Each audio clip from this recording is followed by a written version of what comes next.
महाराष्ट्रामध्ये यंदाच्या संपूर्ण खरीपाच्या मोसमामध्ये जो काही पाऊस पडला, सातत्याने जी अतिवृष्टी झाली, त्यामुळे मोठ्या प्रमाणात शेतीचं आणि शेतकऱ्यांचं नुकसान झालं.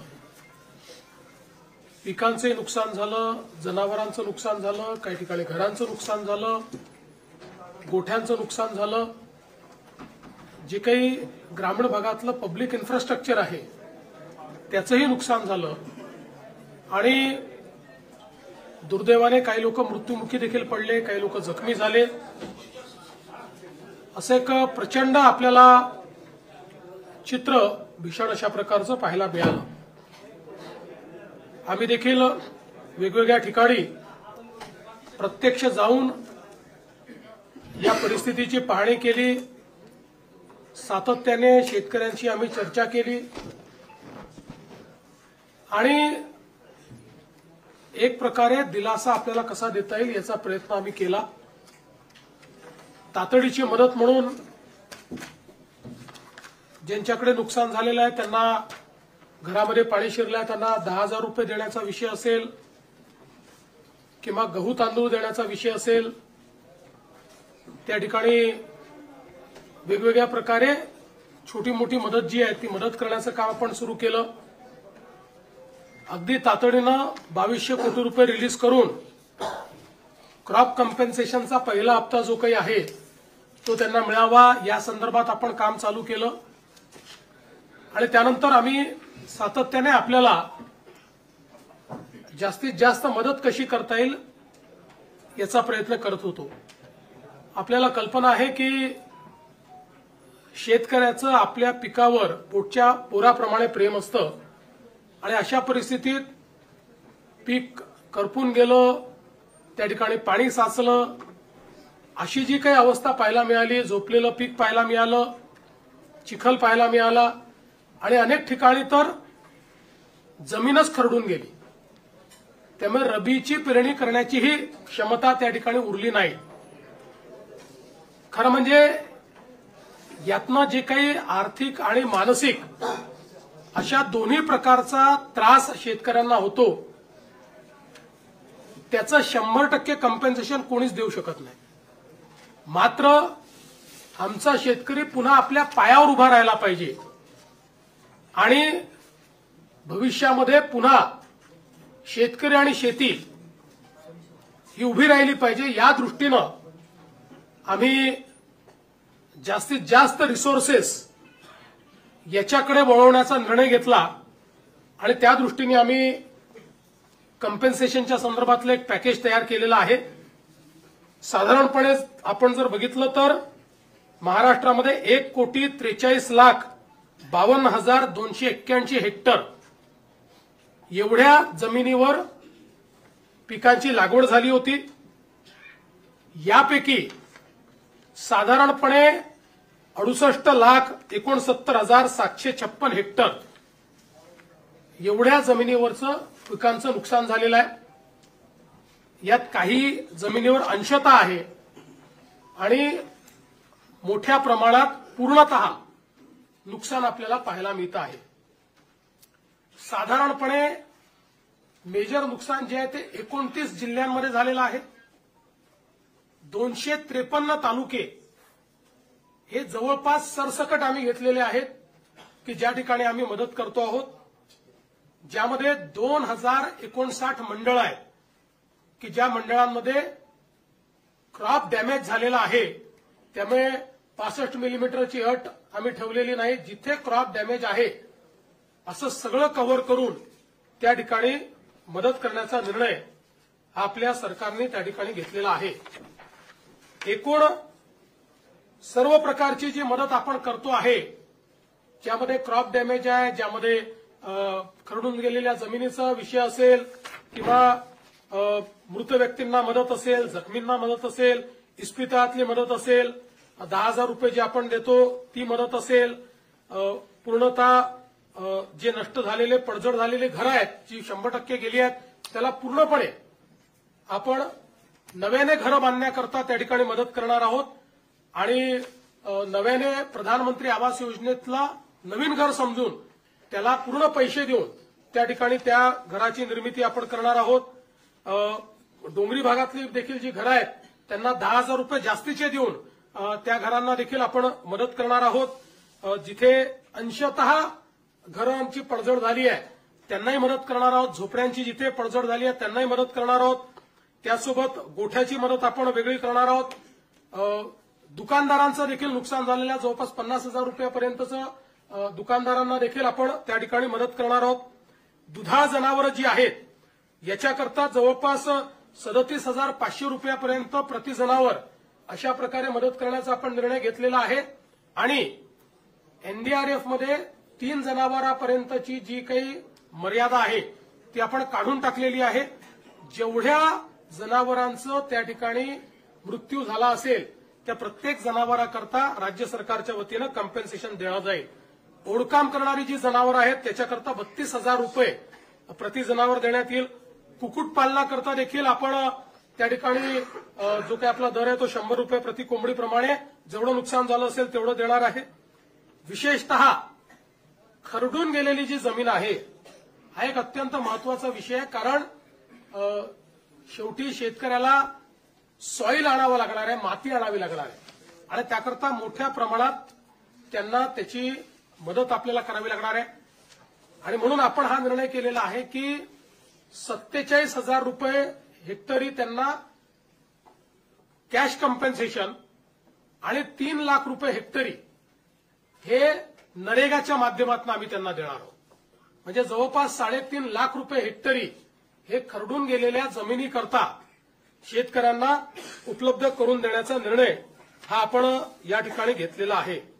आणि याच्या व्यतिरिक्त सगळ्यात महत्वाचं की जे काही कॉम्पेन्सेशन आपल्याला क्रॉपच्या संदर्भात द्यायचं आहे त्या क्रॉपच्या कॉम्पेन्सेशनच्याकडे मी शेवटी येतो. बाधित विहिरी आहेत. आता ज्या विहिरींमध्ये गाळ गेला आहे, ज्या विहिरींचं नुकसान झालेलं आहे याकरता एनडीआरएफचे कुठलेही नॉर्म्स नाहीत तरी देखील राज्य सरकारने एक विशेष बाब म्हणून 30,000 रुपये प्रति विहीर ही मदत करण्याचा निर्णय घेतलेला आहे. ज्यातनं हा गाळ काढणे आणि ती विहीर सुस्थितीत आणणे हे काम देखील आपण करणार आहोत. यासोबत अन्नधान्याच्या किट्स वगैरे आपण त्या ठिकाणी देतो ते मी यापूर्वी देखील सांगितलेलं आहे. आपण 2 अजून निर्णय याच्यात घेतले आहेत की जे काही इन्फ्रास्ट्रक्चरचं नुकसान झालं आहे ग्रामीण भागामध्ये त्याकरता 10,000 कोटी रुपये इन्फ्रास्ट्रक्चरच्या नुकसानीकरता आपण उपलब्ध करून देणार आहोत. डीपीसीमध्येही 5% अशा प्रकारे पूरग्रस्त भागातल्या कामाकरता आपण जवळपास 1,500 कोटी रुपये हे आपण उपलब्ध करून दिलेले आहेत. एक मागणी सातत्याने यायची, ओला दुष्काळ जाहीर करा, ओला दुष्काळ जाहीर करा. त्या संदर्भात आम्ही जी घोषणा केली होती त्यानुसार टंचाई म्हणजे ज्याला आपण बोलीभाषेत दुष्काळ म्हणतो किंवा अवर्षण असतं त्या वेळच्या ज्या काही उपाययोजना आहेत त्या सगळ्या उपाययोजना याला ओला दुष्काळ किंवा ओल्या टंचाईचा काळ समजून त्या सगळ्या उपाययोजना आपण त्या ठिकाणी करणार आहोत. ज्यामध्ये जमीन महसुलात सूट असेल, कर्जाचं पुनर्गठन असेल, शेतीशी निगडीत कर्जाच्या वसुलीत स्थगिती असेल, कृषी पंपाचा चालू वीज तर बिल तर आता लागतच नाही त्यामुळे तो विषय संपलाय. वीज बिल आम्ही वसूलच करत नाही. शालेय व महाविद्यालयीन विद्यार्थ्यांना परीक्षा शुल्कात माफी हे देखील करण्यात येणार आहे. आणि रोयो अंतर्गतच्या कामाच्या निकषात ज्या काही सुधारणा करायच्या त्या आपण करणार आहोत. आणि विशेषतः अतिवृष्टी व पूर परिस्थितीमध्ये हे जे काही तालुके आपण जाहीर केले आहेत तिथे शेतीच्या वीज पंपाची जी काही वीज जोडणी आहे ती त्या ठिकाणी अबाधित राहील. त्याचं नुकसान झालं असेल तर त्याची भरपाई मिळेल. अशा सगळ्या गोष्टी ज्या आपण दुष्काळाच्या म्हणजे टंचाईच्या काळात करतो त्या सगळ्या गोष्टी आता देखील आपण या ठिकाणी लागू केलेल्या आहेत. आता मी याच्याकडे वळतो की आपण शेतकऱ्यांना जी थेट मदत करणार आहोत म्हणजे ही आधीची सगळी मदत शेतकऱ्यांनाच आहे पण क्रॉप कॉम्पेन्सेशन. तर क्रॉप कॉम्पेन्सेशनच्या संदर्भात आपल्याला कल्पना आहे की या ठिकाणी साधारणपणे एनडीआरएफच्या नियमाप्रमाणे 8,500 रुपये आपण या ठिकाणी कोरडवाहूला देतो. हंगामी बागायतीला 17,000 रुपये हेक्टर देतो आणि बागायतीला आपण 22,500 रुपये हेक्टर देतो. त्याप्रमाणे जवळपास या ठिकाणी आपण 65 लाख हेक्टर करता 6,175 कोटी रुपये देण्याचा निर्णय केलेला आहे. ते पैसे आपण देणार आहोत. आणि याच्या व्यतिरिक्त आपण हा निर्णय केलेला आहे की आता आमच्या शेतकऱ्याला किमान रबीचं पीक घेता आलं पाहिजे. त्याकरता बियाणं असतील किंवा इतर गोष्टींकरता आपण प्रति हेक्टरी अतिरिक्त 10,000 रुपये देण्याचा निर्णय केलेला आहे. त्यामुळे याकरता देखील 6,500 कोटी रुपये आपल्याला लागणार आहेत. म्हणजे आता जर आपण विचार केला तर जो कोरडवाहूचा आमचा शेतकरी आहे यांना हेक्टरी 18,500 रुपये मिळतील. जो आमचा हंगामी बागायती शेतकरी आहे त्याला 27,000 रुपये हेक्टरी मिळतील. आणि जो आमचा बागायती शेतकरी आहे त्याला 32,500 रुपये हे हेक्टरी देण्याचा निर्णय केला आहे. याच्या व्यतिरिक्त जवळपास 45 लाख आपले शेतकरी जे आहेत यांचा विमा आपण उतरवलेला आहे. विमा उतरवलेल्या शेतकऱ्यांना याच्या व्यतिरिक्त आता त्याचं कॅल्क्युलेशन चाललेलं आहे, पण याच्या व्यतिरिक्त अगदी कन्झर्वेटिव्ह साईडला जरी आपण पकडलं तरी ज्यांचं पूर्ण नुकसान झालेलं आहे अशा शेतकऱ्यांना साधारणपणे 17,000 रुपये हेक्टरी विम्याचे पैसे मिळतील.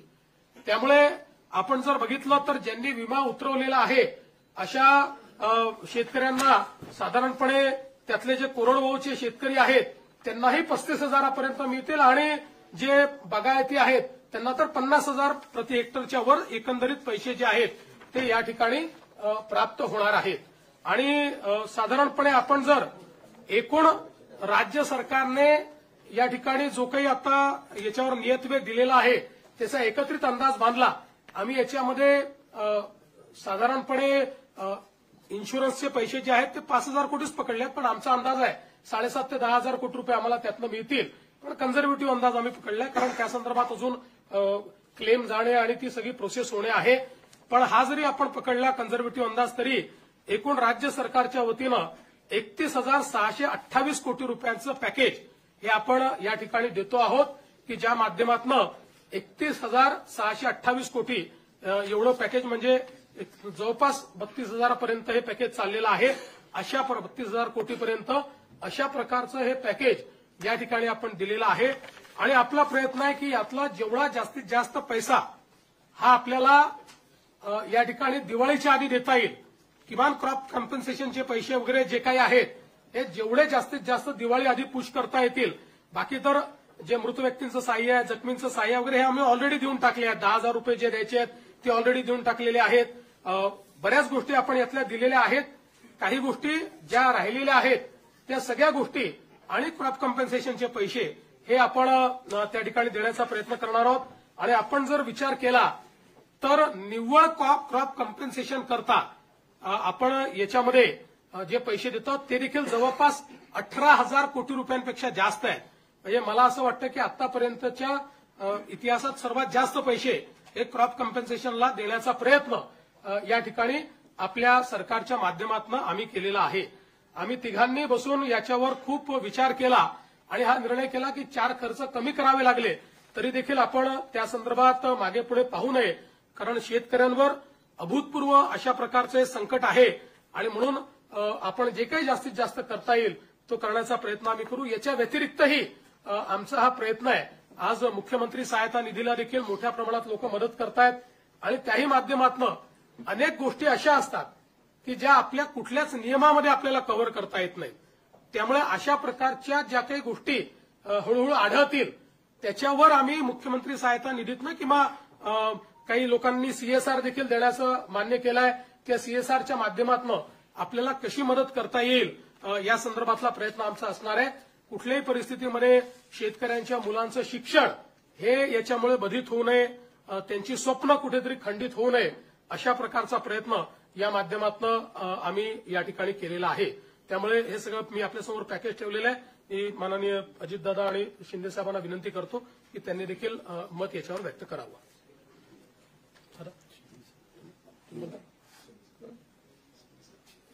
यामध्ये आता मुख्यमंत्री महोदयांनी सांगितलं त्याच्यात 2 हेक्टरच्या पुढे पण आम्ही निर्णय घेतलेला आहे 3 हेक्टरपर्यंतचा. त्याच्यामुळे काही शेतकऱ्यांच्या मनात अशी शंका येण्याची शक्यता आहे की आपल्याला 2 हेक्टर आणि तो वरचा सगळा भार राज्य सरकारने उचललेला आहे. कारण 2 हेक्टरपर्यंत एनडीआरएफ एसडीआरएफच्या संदर्भातले नॉर्म्स असतात. त्याच्यामुळे हे करत असताना अनेकांनी वेगवेगळ्या पद्धतीनं मागण्या केलेल्या आहेत. पण या सगळ्याच्या मध्ये कुठल्याही परिस्थितीत त्या शेतकऱ्याला उभं करायचंच असा निर्णय राज्य सरकारने घेऊन ह्या सगळ्या गोष्टी अंमलात आणण्याच्या करता आपण हे पॅकेज हे जाहीर केलेलं आहे. आणि याच्यात खूप बारकाईनं विचार करून कुठलाही घटक हा वंचित राहणार नाही याबद्दलची पण काळजी राज्य सरकारने हे पॅकेज जाहीर करत असताना केलेलं आहे. आणि अजूनही पॅकेज जाहीर केल्यानंतर जर यदा कदाचित चुकून कुठली गोष्ट राहिली असेल, कारण तिथली भौगोलिक परिस्थिती प्रत्येक ठिकाणची वेगवेगळी असते, त्यावेळेस मुख्यमंत्री महोदय म्हणाले की आपण परत काही जर असं वाटलं तर त्याबद्दलचं म्हणजे एखादं राहून गेलं तर ते पण आम्ही इन्क्लूड करायची आमची तयारी आम्ही ठेवलेली आहे.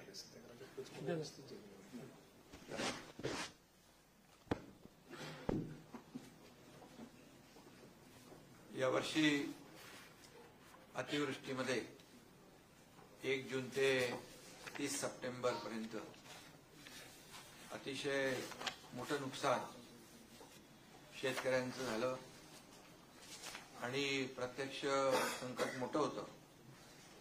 मुख्यमंत्री महोदय स्वतः, अजितदादा, मी, आमचे कृषी मंत्री, सगळेच मंत्री प्रत्यक्ष बांधावर देखील जाऊन शेतकऱ्यांचं झालेलं नुकसान पाहिलं देखील. आणि फक्त बांधावर जाऊन नुकसान पाहण्यापुरतं सरकारने काम मर्यादित केलं नाही, तर तात्काळ त्यांना 10,000 रुपये तातडीची मदत देण्याचाही निर्णय घेतला. त्याचंही वाटप सुरू झालं. यावेळी जवळपास 352 तालुके आणि 65 लाख हेक्टर जमीन नुकसानग्रस्त झाली आणि जवळपास 60 लाख शेतकरी याच्यामध्ये बाधित झाले. एकंदरीत आपण सगळ्यांनीच पाहिलं की शेतकऱ्यावर हे आलेलं संकट गेल्या अनेक वर्षापासूनचं मोठं होतं. अनेक शेतकरी भेटत होते, ते म्हणाले एवढा मोठा पाऊस आम्ही अनेक वर्षात पाहिला नाही. आणि म्हणूनच शेतकऱ्यांवर आलेला प्रसंग बाका होता, मोठा होता. आणि त्यामुळेच मुख्यमंत्री महोदय, मी, अजितदादा, आम्ही आमच्या या बाबतीमध्ये 2-3 बैठकाही झाल्या आणि शेतकऱ्याच्या मागे खंबीरपणे महायुतीचं सरकार नेहमी राहिलंय. आणि यावेळचं संकट मोठं पाहिल्यानंतर किती काही ओढाताण असली तरी काही लोक विरोधी पक्ष असतील की शेतकऱ्यांना एवढं पॅकेज द्या, तेवढं पॅकेज द्या. आणि हे सगळं करत असताना विरोधी पक्ष काय करतो, यापेक्षा शेतकऱ्यांच्या मागे उभं राहणं हे शासनाचं कर्तव्य आहे. आणि या कर्तव्य भावनेतूनच हे एक मोठी मदत, भरीव मदत मुख्यमंत्री महोदयाने अतिशय विस्तारपूर्ण त्याच्यामध्ये सांगितलेलं आहे. आणि 31,000 कोटीपेक्षा जास्तचं हे सगळी जी मदत आहे ती आपण त्याचा देण्याचा निर्णय घेतलाय. खरं म्हणजे यामध्ये उभी पिकं आडवी झाली होती, जमिनी खरडून गेल्या, काही नदीच्या प्रवाहामध्ये जमिनीच कापून गेल्या आणि त्याचबरोबर घरांची पडझड झाली, अंशताही झाली, पूर्णताही झाली, पशुधन वाहून गेलं, काही जीवितहानी झाली. फार प्रचंड असं हे मोठं नुकसान यावेळेस आपण पाहिलेलं आहे. आणि अशा प्रसंगात शेतकऱ्याला देखील आधार देण्याची आवश्यकता आहे. आणि म्हणून आम्ही शेतकऱ्याच्या मागे उभं राहणार म्हणून सरकारने घेतलेली भूमिका आज मुख्यमंत्री महोदयांनी स्वतः जी काही घोषणा केलेली आहे यावरून आम्ही जे बोललो ते या ठिकाणी करतोय. ही भावना सरकारची आहे आणि शेतकऱ्यांची आहे. खरं म्हणजे ही दिवाळी काळी होणार नाही, सरकार काळी होऊ देणार नाही, अशा प्रकारचं भाष्य देखील आम्ही केलं होतं. आणि त्यामुळे दिवाळीपूर्वी ही मदत जी आहे शेतकऱ्यांच्या हातात गेली पाहिजे ही भूमिका सरकारने घेतली. आणि ही मदत देखील आता आणखी काल धाराशिवमध्ये देखील मोठं नुकसान झालंय, पाऊस पडलाय.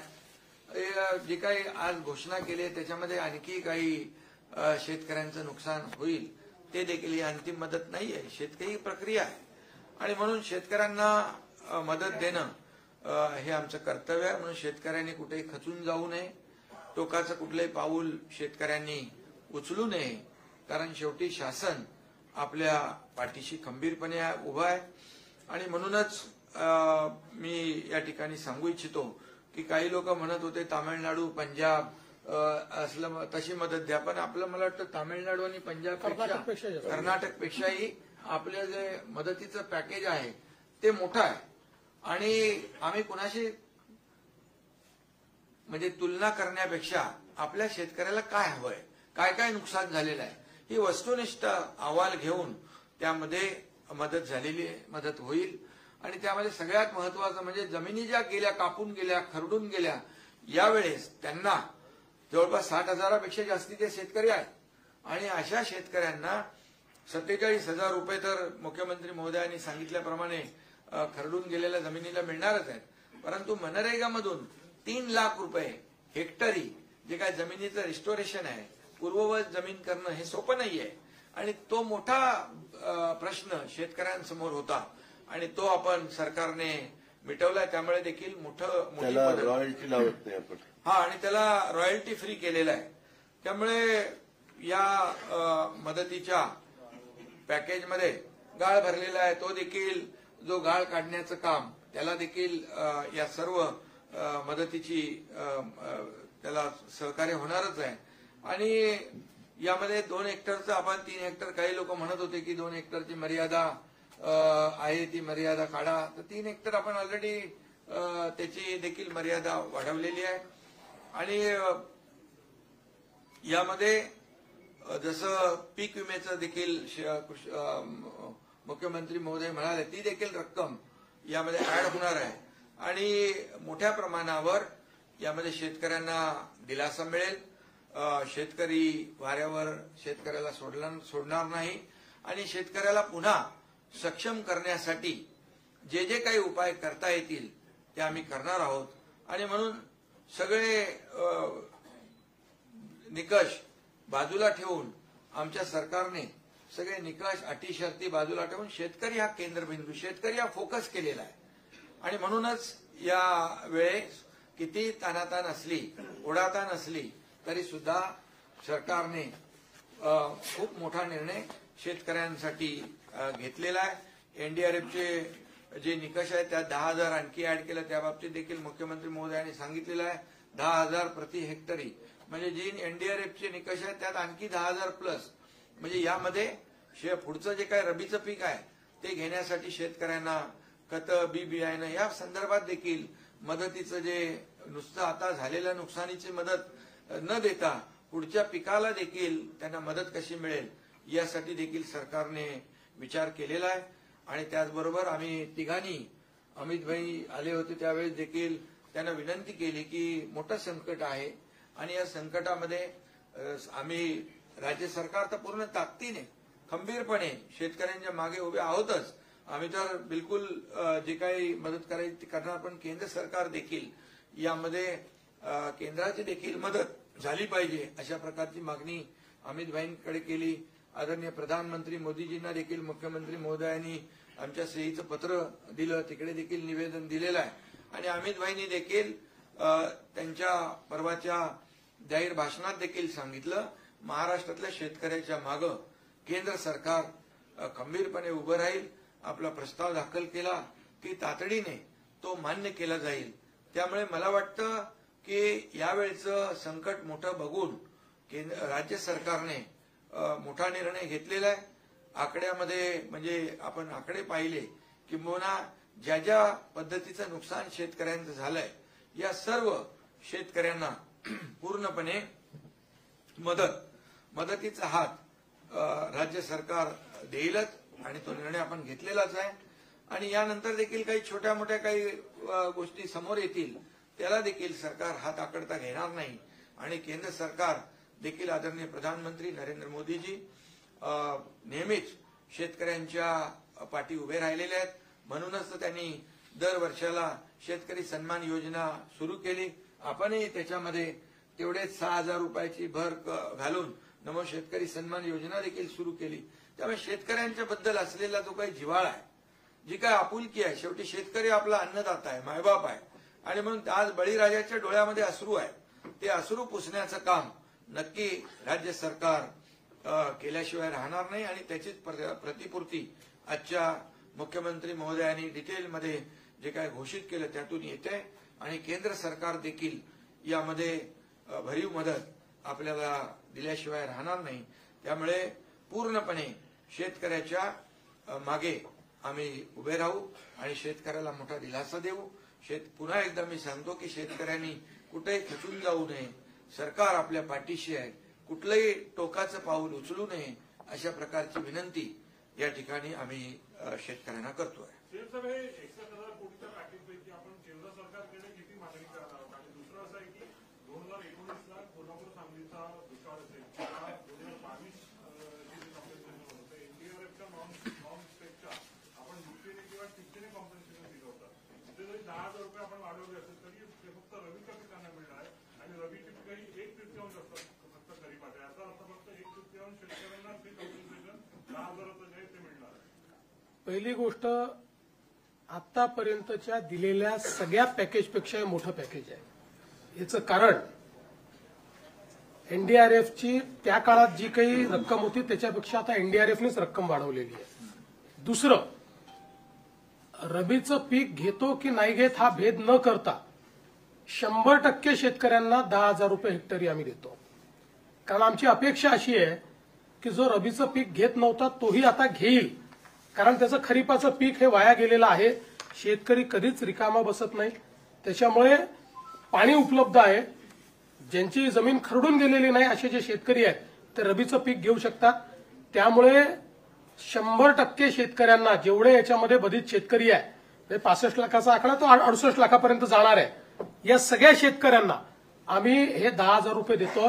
म्हणून मी म्हटलं आतापर्यंत आम्ही जे दिलेले आहेत त्यातलं सगळ्यात मोठं कॉम्पेन्सेशन यावर्षी दिलेलं आहे. विमा कंपन्या अनेकदा मदत करताना अटी शर्ती घालतात आणि जी मदत मिळते ती अगदी किरकोळ असते.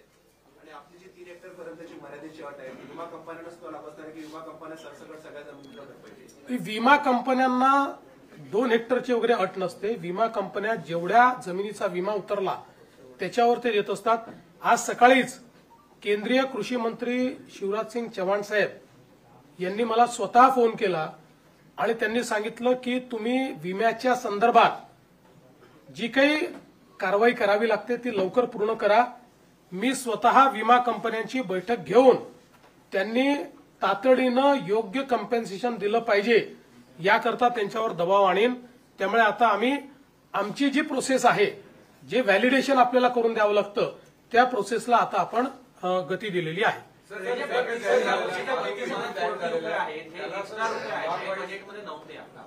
हे त्याच्यामुळे ऑलरेडी आपल्यावर आर्थिक ताण होता, हा अजून ताण वाढणार आहे. काल भुजबळ साहेब पण म्हटले अनेक स्कीमला प्रॉब्लेम येतोय आधीच्या काही स्कीम्समुळे.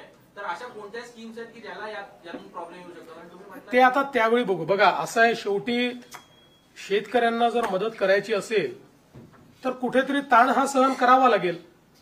हे अशा प्रकारे बजेट तयार करताना इतकी अतिवृष्टी होईल याची तर आपल्याला कल्पना नव्हती. त्यामुळे अशा प्रकारचा अप्रत्याशित किंवा अनियोजित खर्च आला तर त्याकरता तो काही ठिकाणी आपल्याला काही बाबींवर खर्च कमी करावा लागेल, काही बाबींवर ताण सहन करावा लागेल. आजच या सगळ्या गोष्टी सांगता येत नाही. आता ज्यावेळी आम्ही रिएप्रोप्रिएशन करू, आज तर आम्ही काय करतो, आमच्याकडे जे जे वेगवेगळ्या प्रकारचे निधी आहेत त्याचं रिएप्रोप्रिएशन करून तात्काळ हे पैसे देणं सुरू करतो. मग डिसेंबरच्या अधिवेशनामध्ये कुठे कमी करायचं कुठे वाढवायचं बघितलं जाईल. पहिलं प्रायोरिटी काय आहे, शेतकऱ्यांना मदत करणे, ती आम्ही करतो. सर, हा जो प्रस्ताव आहे, हा जो पॅकेज आहे सर, मराठवाड्यामध्ये खूप जास्त नुकसान झालेलं आहे. त्याच्या विभाग वाईज काय आकडा मिळेल का? आणि केंद्र सरकारकडे सर जो प्रस्ताव सादर करणार आहात तो किती कधी होणार? पहिलं तर विभागच्या आत्ता याला देता येणार नाही, पण साधारण तुम्ही ठोक अंदाज घेतला तर परभणी, वाशिम, जालना आणि यवतमाळ हे जिल्हे असे आहेत की जिथे 50% जास्त नुकसान आहे. त्यानंतर छत्रपती संभाजीनगर आणि अहिल्यानगर हे 2 जिल्हे असे आहेत जिथे 75% जास्त नुकसान आहे. आणि लातूर, धाराशिव, नांदेड, बीड, हिंगोली आणि सोलापूर हे असे जिल्हे आहेत जिथे 80% पासून 100% नुकसान आहे. त्यामुळे या जिल्ह्यांना सर्वाधिक मदत मिळेल. जेवढं जिथे नुकसान झालेलं त्यानुसार ती मदत मिळेल. शरद पवार परत म्हणतायत की शेतकऱ्यांकडूनच इनडायरेक्टली वसुली केली जाईल. या बाबतीत जो नफ्यातल्या बाबतीत बोलला तर कारखानदाराकडून त्या बाबतीत बोलतायत. काय नेमकं त्याच्यामध्ये आहे आणि याबद्दल पुनर्विचार करावा असं देखील ते बोलतायत. पहिली गोष्ट तर 5 रुपयाचा विचार केला, कारखान्यांनी 5 रुपयाच्या हिशोबाने दिले, एकूण किती पैसे मिळतात? 50 कोटी रुपये. आमचं पॅकेज आहे 31,000 कोटी रुपयाचं.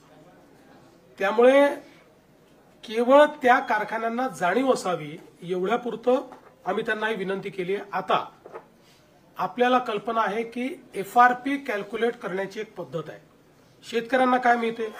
FRP मिळते. ती FRP कॅल्क्युलेट करण्याची पद्धत आहे. त्या पद्धतीने जी FRP कॅल्क्युलेट होईल ती शेतकऱ्यांना द्यावीच लागेल. त्याच्यातनं एकही पैसा कट करता येणार नाही. त्याच्या व्यतिरिक्तही पैसे त्यांना द्यायचे आहेत. त्याच्यामुळे अर्थातच नफ्यात नाही पैसे द्यायचे आहेत.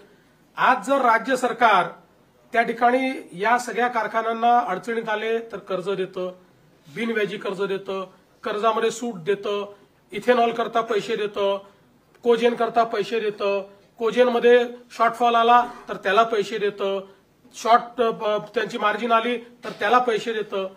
अशा परिस्थितीमध्ये शेतकऱ्यांवर त्या ठिकाणी अशा प्रकारचं काही समजा एखादं संकट आलं तर त्याच्यात मदत करायला हरकत काय? आणि साधारणपणे 200 कारखाने आपल्याकडे गाळप हंगामात असतात. कारखाने जास्त आहेत.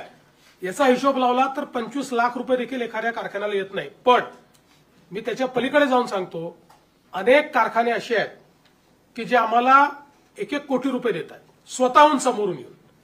त्यांना ती सामाजिक जाणीव आहे. कोणी 75 लाख देत आहे, कोणी 1 कोटी देत आहे. त्यामुळे कुठेही शेतकऱ्यांवर याचा बोजा नाही. कारखान्यांनाही सामाजिक बांधिलकी समजली पाहिजे, एवढंच याच्या पाठीमागचं आमचं म्हणणं आहे.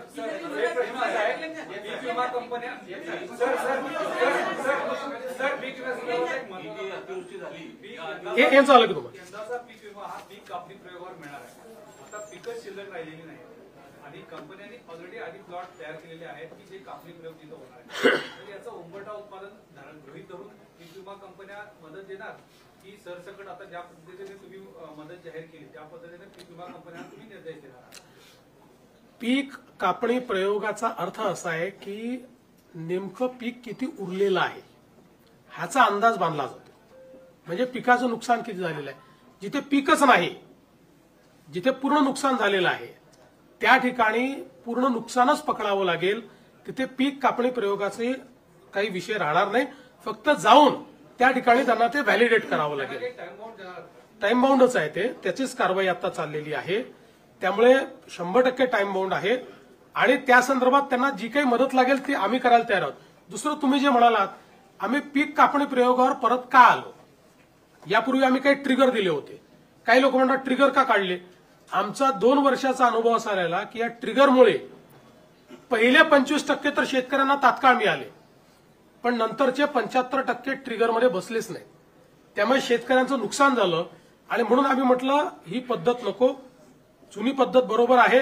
कारण पीक कापणी प्रयोगामुळे 100% पैसे मिळतात आणि म्हणून आम्ही त्या पद्धतीकडे परत गेलेलो आहोत आणि त्या पद्धतीने विमा आम्ही देतो. आपण वर्षानुवर्ष जे नद्यांचे गळे दाबले आणि अतिक्रमण त्या नद्यांवर झाले त्याचा एक मोठा परिणाम आपल्याला परवाच्या अतिवृष्टीमध्ये आणि त्यातून आलेल्या महापुरामध्ये दिसून आलेला आहे.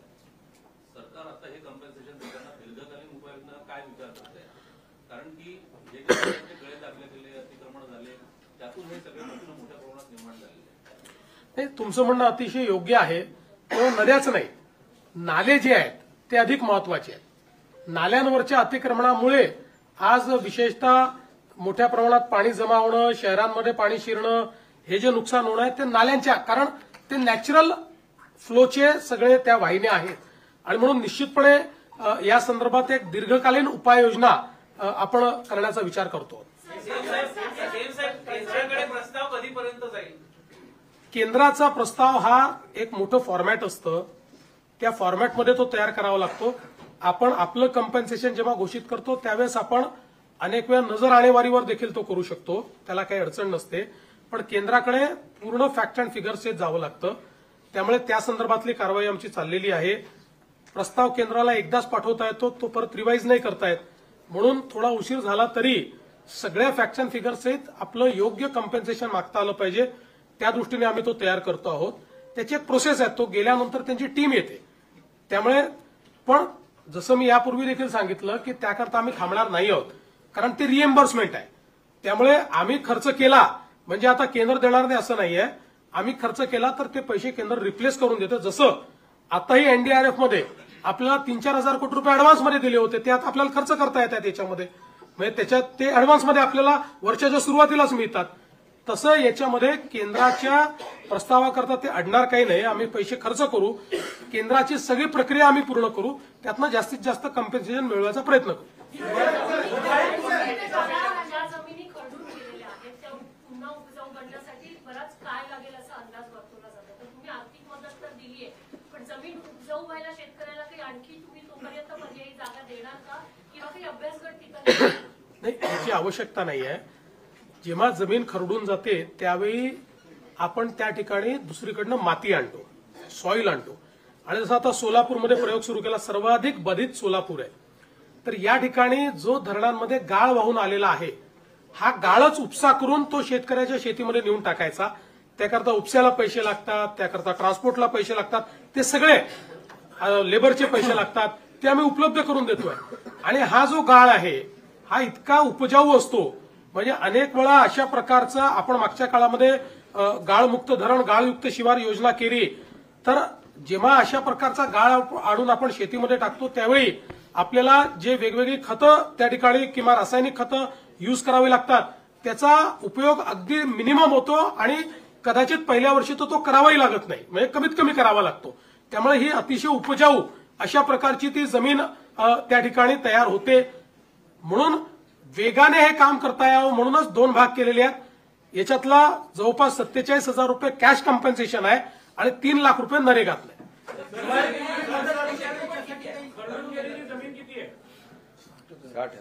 60,000 हेक्टर आहे.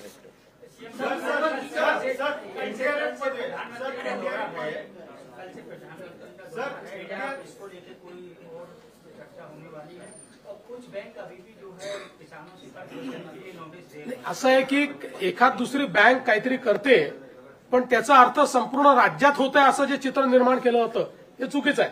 मध्ये त्या धाराशिवच्या एखाद्या बँकेने केलं असेल त्यांना आपण योग्य प्रकारे सांगतो, कारण शेवटी सगळीकडेच काही विचित्र लोक असतात, पण याचा अर्थ सगळीकडे होतं असं नाहीये.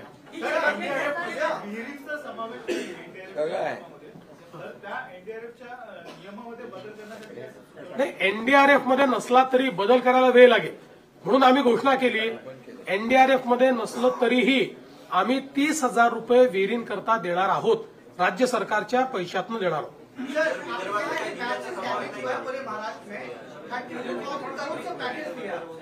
सर, अगर किसानों को और भी ज्यादा जरूरत पड़ेगी तो आपकी सरकार देगी या फिर एक सरकार की मांग करेंगे कि ज्यादा नुकसान किसानों को भरपाई हो? देखिए, अभी जो महाराष्ट्र में बाढ़ आई है, उस बाढ़ में करीब 65 से 68 लाख हेक्टेयर जमीन पर जो किसानों की फसल थी वो फसल बर्बाद हुई है.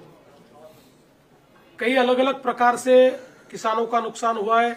कहीं मवेशी बहकर गए हैं, कहीं पर घरों का नुकसान हुआ है, कुछ इंफ्रास्ट्रक्चर का नुकसान हुआ है, अलग अलग प्रकार से जमीन उनकी बह गई है.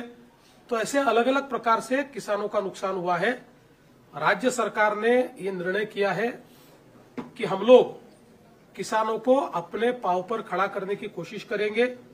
इस दृष्टि से करीब करीब राज्य सरकार की ओर से 31,628 करोड़ रुपए का एक पैकेज हमने घोषित किया है.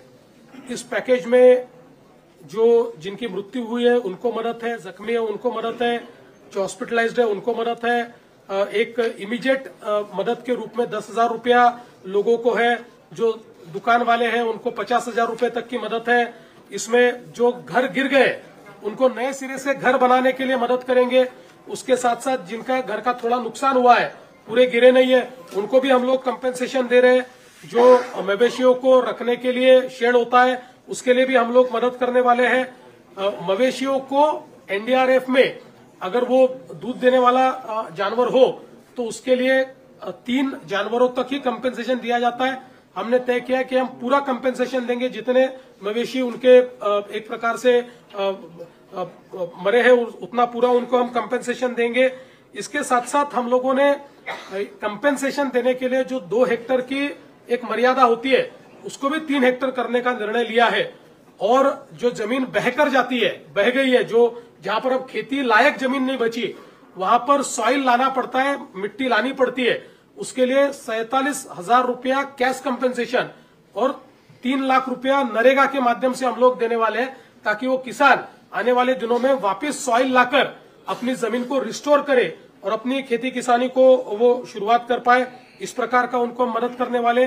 और इसके साथ साथ हम लोगों ने विशेष रूप से जो क्रॉप कंपेंसेशन है, क्रॉप कंपेंसेशन में करीब हम लोग 17,675 करोड़ रुपया क्रॉप कंपेंसेशन दे रहे हैं, जिसमें एनडीआरएफ के नॉर्म के हिसाब से 8,500 रुपया हेक्टर जो ड्राईलैंड फार्मिंग करते हैं उनके लिए होता है। जहां पर थोड़ी सिंचाई है सीजनल, उनको 17,000 रुपया, और जहां पर सिंचाई उपलब्ध है वहां पर 22,500 रुपया ऐसे एनडीआरएफ के नॉर्म के हिसाब से हम लोग देंगे।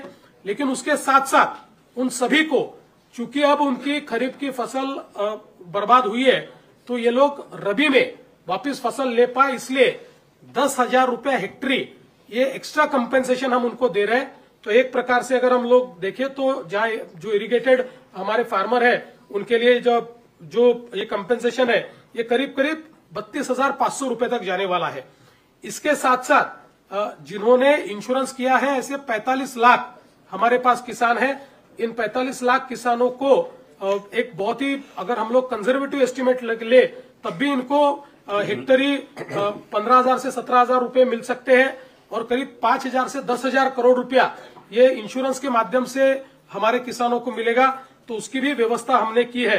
कुल मिलाकर अगर हम लोग देखें तो 29 जिले हमारे प्रभावित है, 253 तालुके हमारे प्रभावित है, और करीब 2059 जो हमारे मंडल है वो इसमें प्रभावित हुए हैं।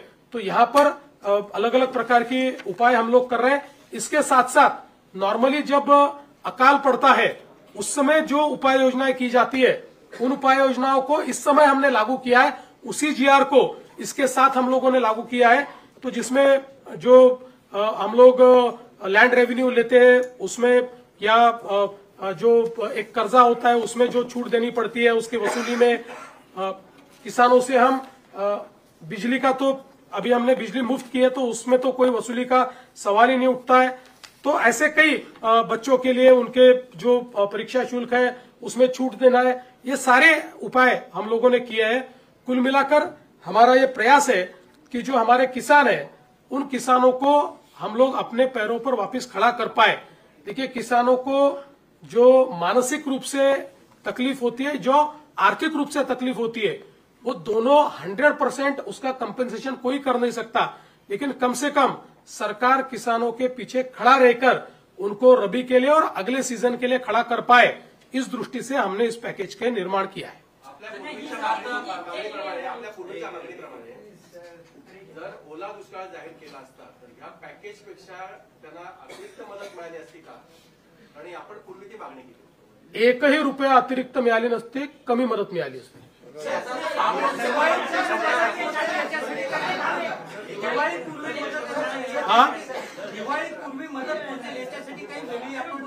प्रयत्न चालू केला आहे, ऑलरेडी आम्ही त्याची व्यवस्था आपल्या वित्त विभागाने केलेली आहे। आम्ही यावेळेस एक वेळेकरता केवायसीचे नॉर्म्स देखील आम्ही त्या ठिकाणी रद्द केलेले आहेत। ऍग्रिस्टॅकचा जो डेटा आपल्याकडे आहे तोच डेटा प्रमाण मानून त्या खात्यांमध्ये आम्ही पैसे देणं सुरू केलं। प्रत्यक्षात शेतकऱ्यांपर्यंत किती प्रमाणात आणि किती वेळात पोहोचते याचं मॉनिटरिंग करण्यासाठी तुम्ही एखादी विशेष यंत्रणा निर्माण करा। आता जी काही मदत जाते ही थेट खात्यांमध्ये जाते, त्यामुळे ही पूर्णपणे इलेक्ट्रॉनिकली ट्रॅक होते, याचा संपूर्ण हिशोब असतो। त्याच्यामुळे फक्त 10,000 रुपये जे आपण सुरुवातीचे देतो, जे ज्यांच्या घरात पाणी घुसलंय तेच कॅश कंपेन्सेशन असतं, ते खात्यात देतो, पण खात्यात नसेल तर कॅश देतो। बाकी सगळी आपण जी आता मदत करतो ही सगळी इलेक्ट्रॉनिकली डिजिटली खात्यामध्येच करतो आहोत। त्याच्यामुळे त्याचं पूर्ण ट्रॅकिंग होणार आहे.